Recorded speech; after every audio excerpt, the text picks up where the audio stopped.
quiet. It all begins with silence, deep as an ancient lake lost among high mountains. From this silence, a legend emerges, not with a flash, not with a word, but with the warm breath of time unfolding slowly like a scroll concealing a secret. When man first saw gold, he didn't know its value. He saw sunlight frozen in stone. He felt in it the power of the sky and the gleam of eternity. And from that moment, man began to dream. Somewhere in the very heart of South America, amidst plains, lakes, and impenetrable jungles, the legend of the Golden Man was born. He would emerge to the lake shore. His body was covered with fine gold dust. He slowly entered the water, and sunbeams froze on the waves. He offered gifts to the spirits, precious stones, figurines, amulets, vessels, shining like starlight. This was a ritual not for wealth, but for the sake of balance between people and the invisible world. So the Muisca tell. So the story was passed down from elders to children, from generation to generation. When Spanish conquerors stepped onto this land, they heard this word, El Dorado. But they heard it not as an ancient rite, not as a myth, but as a call of gold, a call of glory, a call of mystery. First, El Dorado was a man, then a city, then a lost country. But above all, it was a dream in which light and water, ritual and legend, spirits and desires were intertwined. A dream of a perfect world where gold does not buy, but connects the earthly with the heavenly.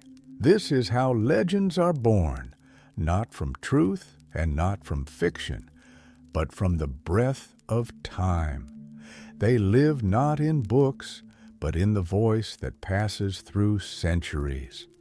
Today, we will embark on this journey, not for treasure, but for meaning, for what eludes the hand, but remains in memory, for the golden light hidden in the depths of silence. Close your eyes, let the wind of time touch you, and may the golden city open, not on a map, but in your very heart. In the beginning, there was no map, no sword, no ship.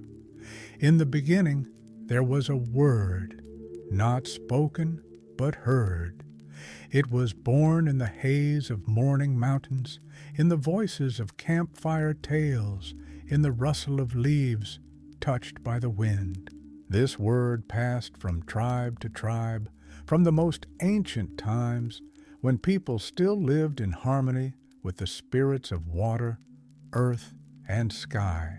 Somewhere in the highlands of the Andes, among hills and rivers, hid peoples who created rituals and myths, some of the oldest known to mankind in these lands.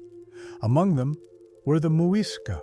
They lived in the central part of the modern Colombian Cordillera, high above the sea, far from the seacoasts, in valleys where stars descend closer to the earth. The Muisca had no writing in the usual sense. Their history was rituals, their knowledge, memory, their myth, a lake, water, smooth and black as jade, on its shore, people, and in the center of attention, the chief, the new ruler. He is naked. His body is covered with fine gold dust. With the first rays of the sun, he steps into a canoe adorned with jewels, figurines, carved images of gods. He sails to the center of the lake, and there, standing, he throws offerings into the water, golden objects, as a symbol of unity between himself and the invisible. After this, he dives and disappears, and then returns renewed, recognized, and approved. This is how the initiation of the Muisca ruler took place. This rite was not a secret. It was a sacred act. It was seen. It was remembered. And one day, it was told. When the Spanish conquerors first heard of this ritual, they did not understand its meaning. For them, it was not purification, but priceless gold drowning at the bottom of the lake. Not a sacrifice, but a loss. Not a connection with the gods, but a key to wealth. And then the word, once meaning a ritual, came to mean something completely different. The word El Dorado became a symbol. First, the golden man, then a city, then a country. But at first, there was the lake. Its name, Guatavita. It exists. It still rests among the hills. Its waters are dark as history, deep as legend. Many tried to drain this lake. Spaniards, adventurers, archaeologists. They managed to see the bottom. They even managed to find artifacts, delicate gold figurines, animal images, masks, curved plates. But never the whole meaning, never the whole story, because what lives in the memory of a people cannot be scooped out. Because the ritual is not about gold, but about belonging. Because the legend is not about an object, but about light. And when the mist rises again in the dense Andes, it carries not only moisture, but also the breath of those who remembered this ritual. We don't know exactly how that first word sounded. We don't know how the elders pronounced it, but we feel its echo in every story, in every step, in every gaze at the lake where the morning sun shines. There, in these waters, our road to the Golden City begins. Not along stone streets, not along lines on a map, but along reflections, along the surface of the water, along the sound of ancient breath. They came from the east, with ships, as if carved from a foreign world, with crosses on their sails and swords in their hands. They came to where the sun rises over the mountains and rivers wander across the land like living beings. These were people born on another side of the world, in kingdoms where gold had long been the measure of power. They were led by faith, consumed by a thirst for glory, but most of all, drawn by a dream of a land where everything gleams, where even the air is imbued with wealth. They sought a new route to India, but found the new world. And with their first steps into the unknown, they heard, somewhere here there is a city made entirely of gold. This was a time when ancient empires crumbled, when the Inca Empire, with its temples and terraces, fell under the onslaught of a handful of men with cannons and horses, when legends, passed down for centuries, became prey. And then, on this shifting border between reality and dream, the name El Dorado resurfaced. But now it sounded different, like a cry, like an appeal, like a map drawn not on paper, but in the mind. The Spanish heard different stories, that somewhere in the heart of the continent, a city of gold was hidden, that its streets were paved with jewels, its temples shone like the sun, and its rulers glittered in splendor. Each new version made El Dorado more beautiful, more inaccessible, more desirable. One of the first to believe in this dream was Gonzalo Jimenez de Quesada. He ascended rivers, led troops through jungles and swamps. His journey was long, and every tree, every stone became a step into the unknown. But El Dorado receded. It did not approach, but eluded him. It was as if beyond the horizon, like a mirage. And yet he reached the lands of the Muisca. He saw Lake Guatavita. He heard the legends, and he believed he was close. He did not find the city, but he found gold. Not urban gold, but ritualistic gold. Not in stone walls, but in the hands of local priests. And this was enough for the legend to flare up with new force. Others followed. Some sought glory, others meaning, but all gold. And with each new detachment, with each new story, El Dorado became clearer in imagination, but less accessible in reality. Its boundaries expanded, its location changed. It was sometimes in Colombia, sometimes in Venezuela, sometimes in Ecuador. It was moved on the map at will. It became a legend, feeding conquests. But in these stories, there was not only a desire for wealth, there was something more.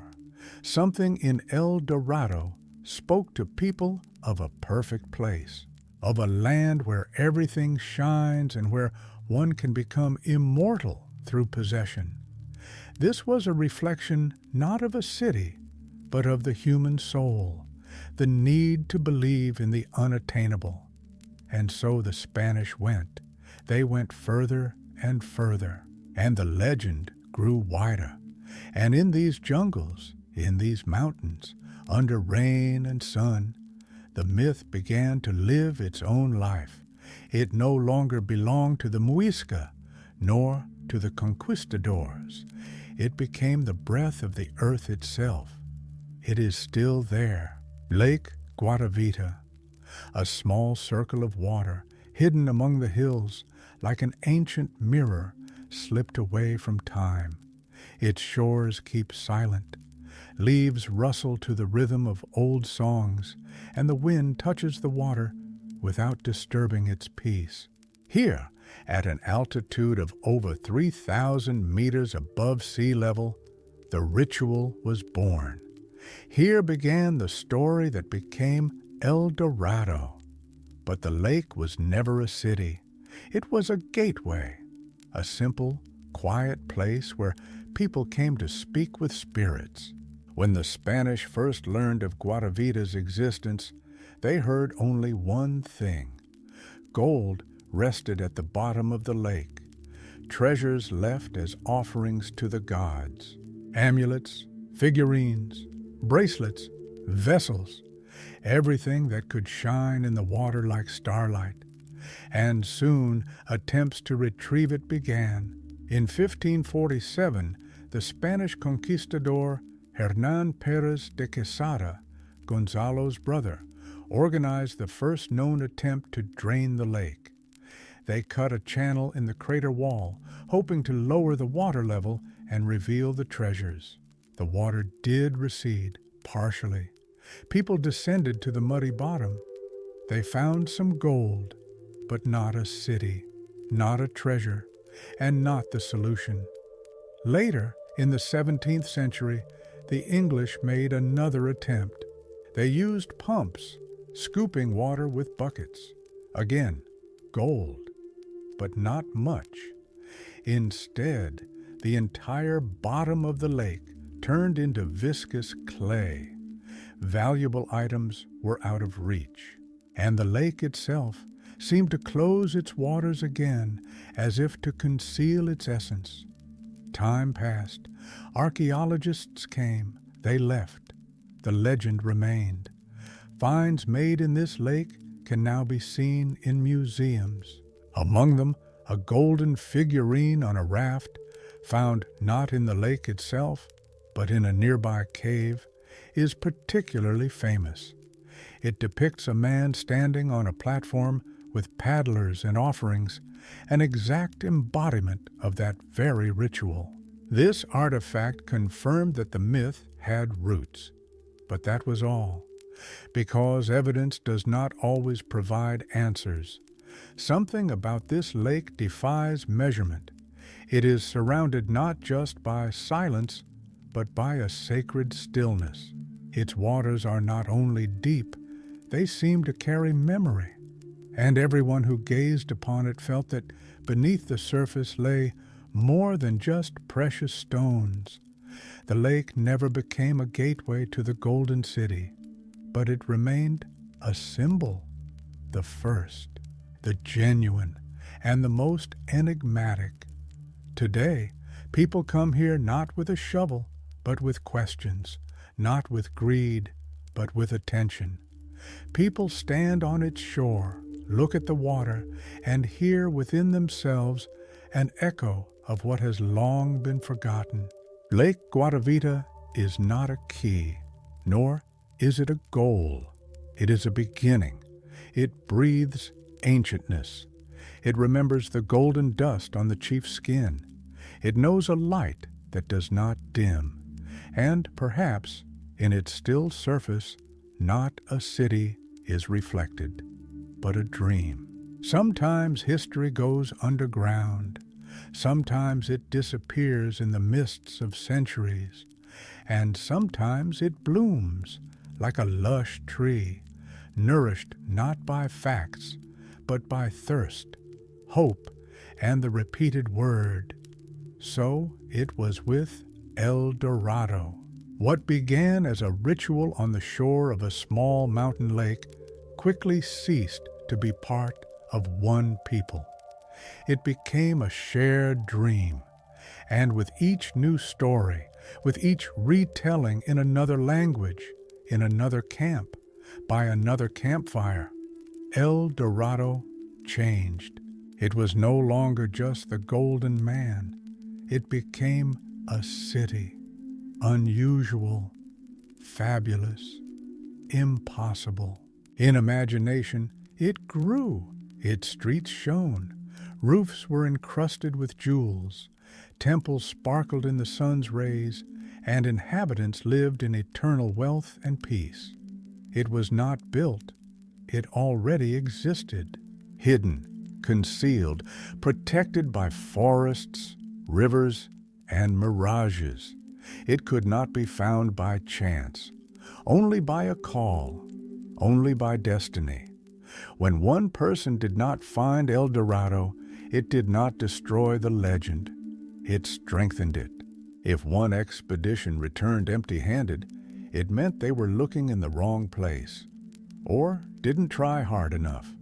With each decade, with each new conqueror, the geography of El Dorado expanded. Now it was no longer necessarily in Colombia. It was moved south to Peru, to Bolivia, to the depths of the Amazon, and then north to Venezuela, along the Orinoco. It was described in various ways, as a city, as a temple complex, as a lost valley, sometimes as an entire kingdom. It acquired new names, but the essence remained the same: gold hidden from sight, and a path to it that no one could follow to the end. Maps of those times began to mark unknown areas on their fields, not as emptiness, but as a space for miracles. Where no one had been, mountains covered with golden veins were drawn. Where no European foot had trod, the word was placed, El Dorado.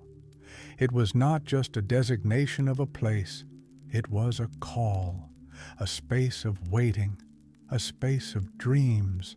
And all this happened because people needed light. The centuries were harsh. Diseases, wars, doubts.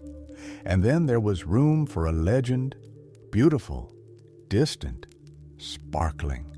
People believed in El Dorado just as they believed in immortality, in happiness, in the end of suffering. Because this city is not stones. It is an image, pure, perfect, sacred. It became part of the cultural code of an entire continent. Not only the Spanish sought it, Portuguese, French, English, Germans aspired to it. It knew no boundaries, because it was within everyone who wanted more than just gold. The legend grew like a forest, like fire, like a dream that requires no confirmation. And even when the first attempts to find it failed, faith did not fade, because myth is stronger than facts. And when El Dorado ceased to be a man, ceased to be a ritual and a lake, it did not disappear. It became eternal, because it became something that cannot be destroyed. Desire. Some dreams become so strong that they consume everything: life, reason, name. That happened to Pedro de Orese, a Spaniard who dedicated himself to one idea. He was born in an era when the world expanded faster than it could be comprehended. His generation grew up on tales of the riches of the New World, of gold flowing like a river, and of kingdoms where treasures lay openly. But for Orese, it was not just a dream of wealth, it was destiny. He did not arrive in South America first. Before him, warriors and conquerors had already passed, empires had fallen, myths had been born. But he came for what remained unattainable, for what defied logic, for El Dorado. He heard stories of a city hidden in the heart of the continent, of a land where gold was not rare, but the basis of existence. These words did not let him go. He began to organize an expedition. He wrote letters, persuaded, sought sponsors, encouraged, because he was certain he could find what others had failed to. Orese's path was long and arduous. His detachments climbed rivers, got lost in swamps, passed through jungles where even the sun could not penetrate the foliage. They were accompanied by disease, hunger, and the spirits of the forest, whispered about by locals. Sometimes they found traces, gold jewelry, cult objects, strange maps made not for navigation, but as part of a ritual. Sometimes only silence, but he did not retreat. Expeditions followed one after another. The first ended without results. The second claimed lives. The third almost cost him his own. And yet he went on, because deep down he was no longer looking for a city. He was looking for confirmation of his path. He wanted to prove that his faith was not in vain.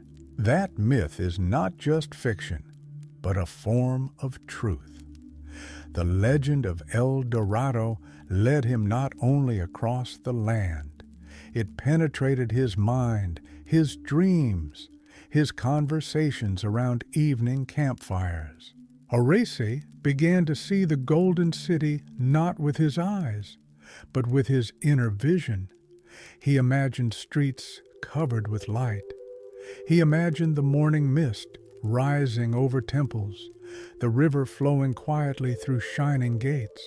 He did not know where this place was, but he felt it existed, because with every step he felt the call. One day he turned back. His body was exhausted. Almost all his companions were dead, but his eyes had not faded. He never found El Dorado. But he died still believing he was close, that there were only a few more days to go, and perhaps if there had been one more chance. Today, the name Pedro de Orese is almost forgotten. He did not conquer a country, did not found cities, did not bring gold to the royal treasury, but he remained in the legend because he was one of those who went to the very end, not for gold, but for a dream. His path was not successful, but it was real, and perhaps he was closest to what El Dorado truly conceals, the very essence of the search.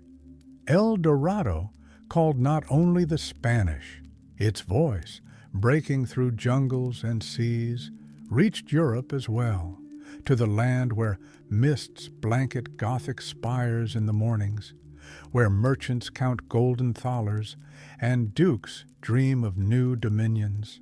The German principalities, fragmented and ambitious, had no direct access to overseas lands, but they had an opportunity thanks to alliances and agreements. One such opportunity arose for the Welser family from Augsburg, the richest bankers of the Holy Roman Empire. In the early 16th century, they received from the Spanish crown the right to govern the Venezuelan province in exchange for financing royal debts. Thus began the German chapter in the search for the Golden City. One of the first to embark on the search for El Dorado on behalf of the Welsers was Nicholas Federmann. He was not a warrior, but a lawyer by profession. But in that century, the lines between book and sword were thin. He crossed the Caribbean coast, moved deep into the continent, to where rivers form labyrinths and paths disappear in the mist.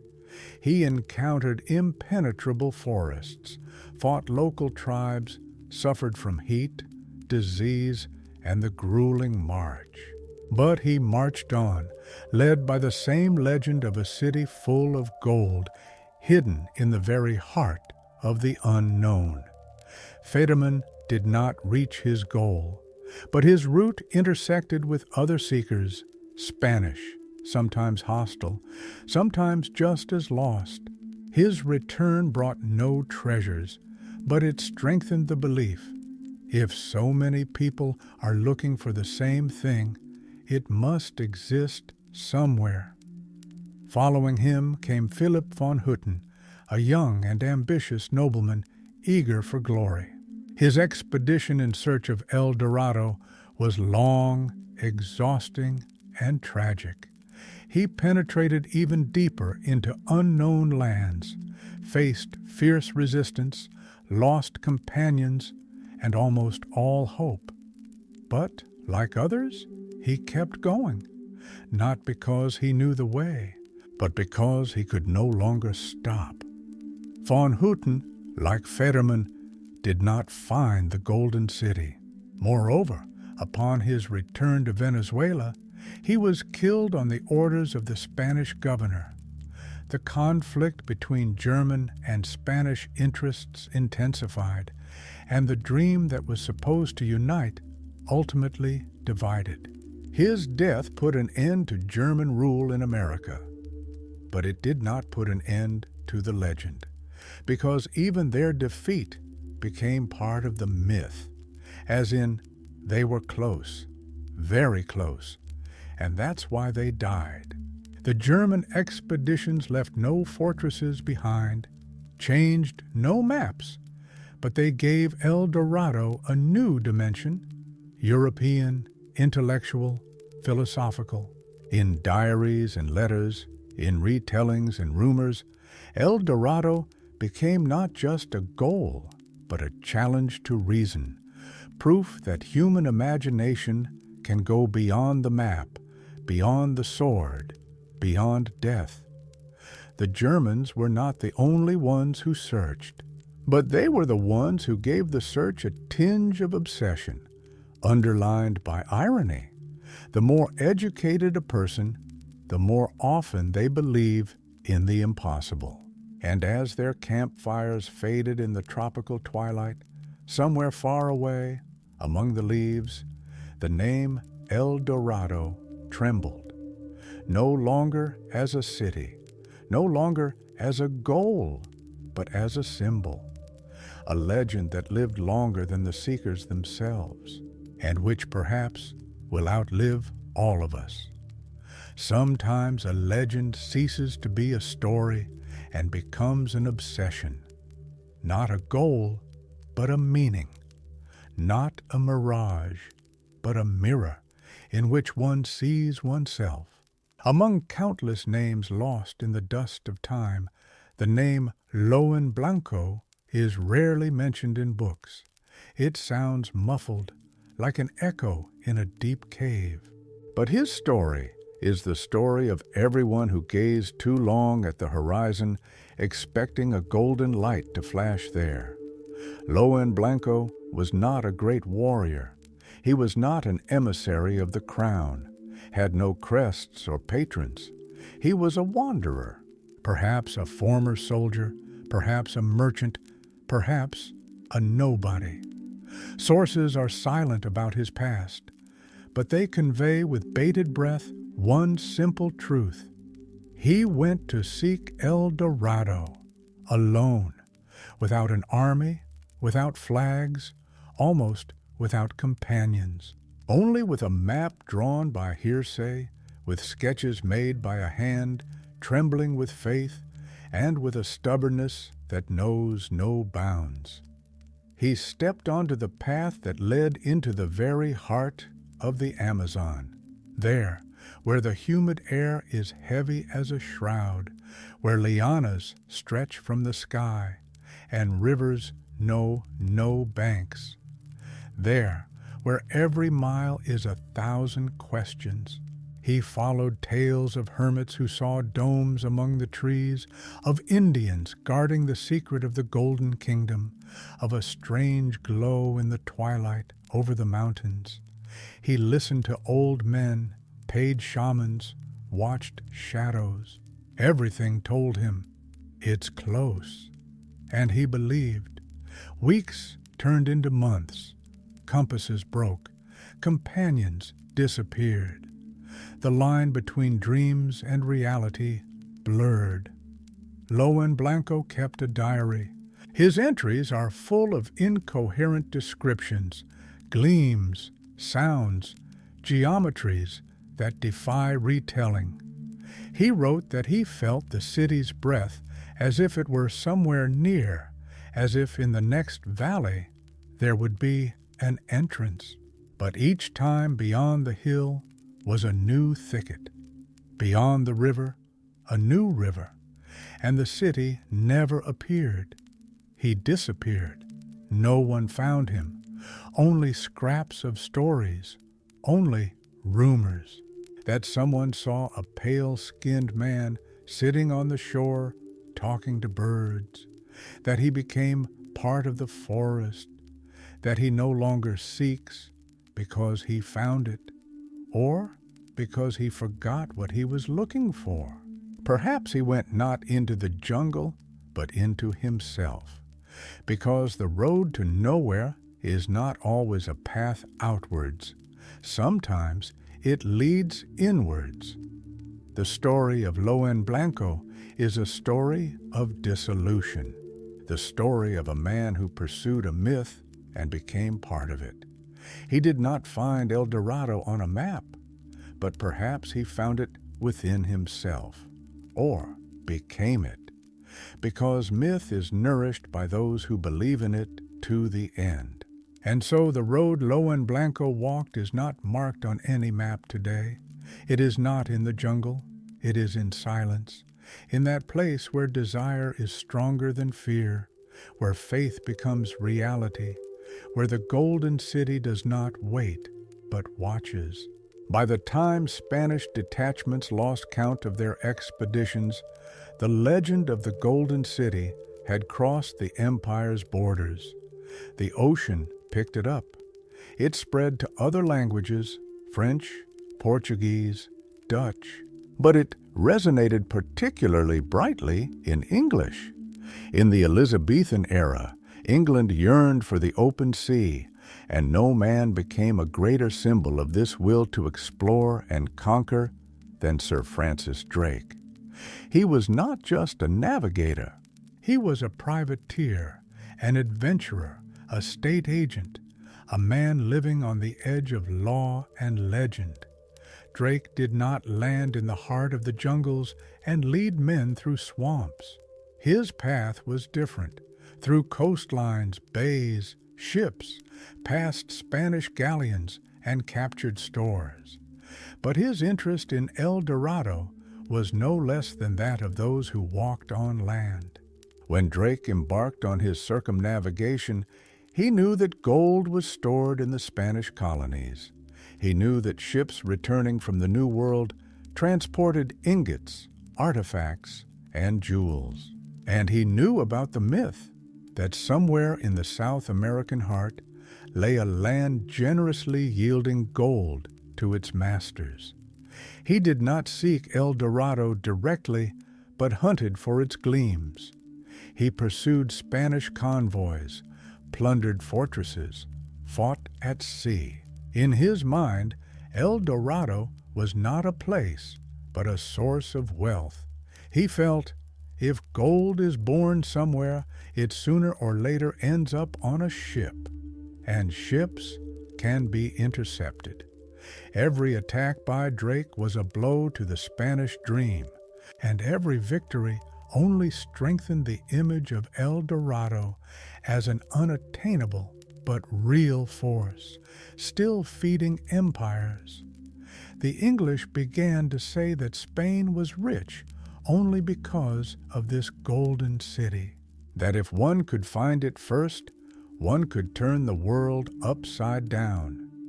Gold fever gripped minds, and not just military ones. Scientists, geographers, alchemists, all tried to understand where the source was.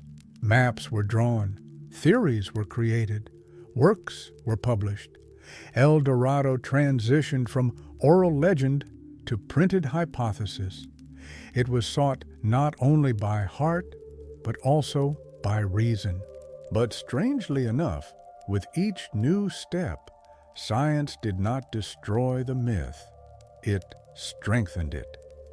Because every failure meant not that El Dorado did not exist, but only that it was even deeper, even further, still undiscovered. And therein lay its strength. It eluded, it tantalized, it could not be grasped. And thus it continued to live. Francis Drake died without ever seeing El Dorado, but his ships, his attacks, his thirst, became part of the same great story, a story of search, of gold, of an eternal longing for what cannot be held.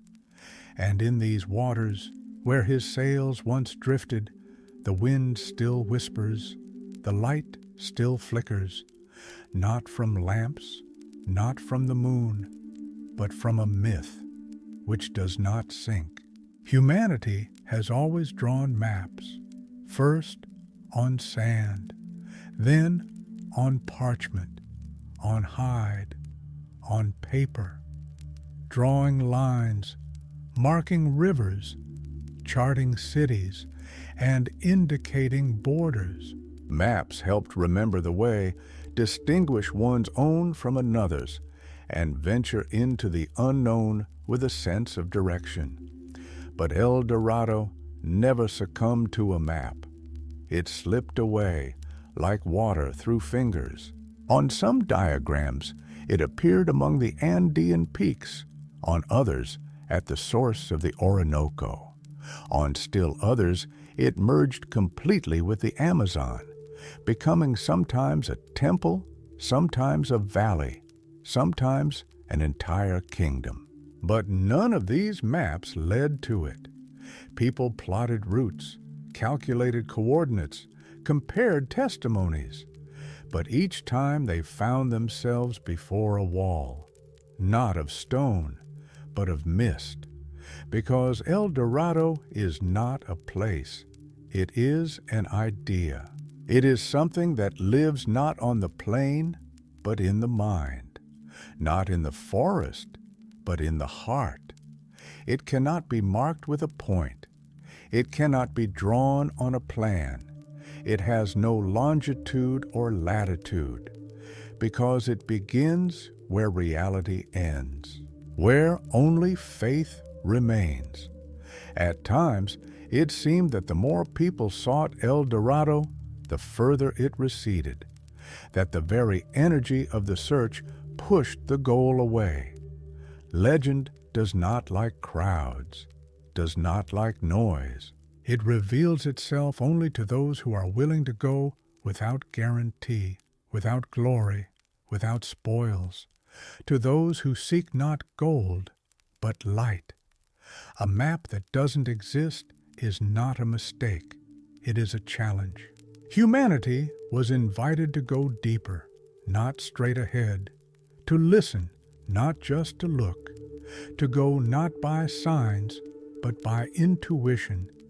Those who sought the golden city with a compass got lost, and those who sought it with silence in their soul perhaps found it, even if they didn't realize it.